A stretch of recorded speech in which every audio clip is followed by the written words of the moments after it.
Idukki Pullupara വാഹനാപകടത്തിൽപ്പെട്ട KSRTC ബസ്സിന് break തകരാറില്ലെന്ന് motor വാഹന വകുപ്പിന്റെ പ്രാഥമിക നിഗമനം.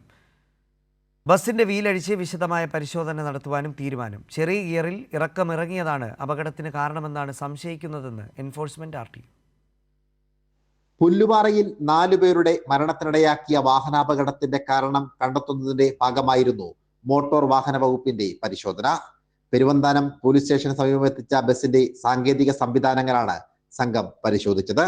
പ്രാഥമിക പരിശോധനയിൽ ബ്രേക്കിന് തകരാർ കണ്ടെത്താനായില്ല. കൂടുതൽ പരിശോധനയ്ക്കായി ബസ് പൊൻകുന്നം ഡിപ്പോയിലെത്തിച്ച് ബ്രേക്ക് ഡ്രം അഴിച്ച് പരിശോധിക്കുമെന്ന് മോട്ടോർ വാഹന വകുപ്പ് വ്യക്തമാക്കി.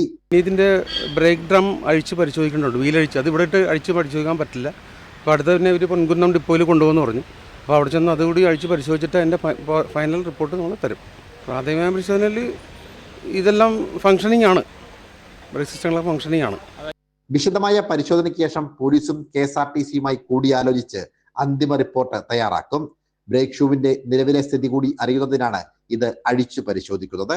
തിങ്കളാഴ്ച പുലർച്ചെയായിരുന്നു 4 പേരുടെ മരണത്തിനിടയാക്കിയ പുല്ലുപാറ അപകടമുണ്ടായത്. തഞ്ചാവൂർ പോയി മടങ്ങി വന്ന സംഘം സഞ്ചരിച്ച KSRTC ബസ് നിയന്ത്രണം വിട്ട് താഴ്ചയിലേക്ക് മറിയുകയായിരുന്നു. മാവേലിക്കര സ്വദേശികളാണ് അപകടത്തിൽ മരണമടഞ്ഞത്. സനോജ് സുരേന്ദ്രൻ, കൈരളി ന്യൂസ്, കോട്ടയം.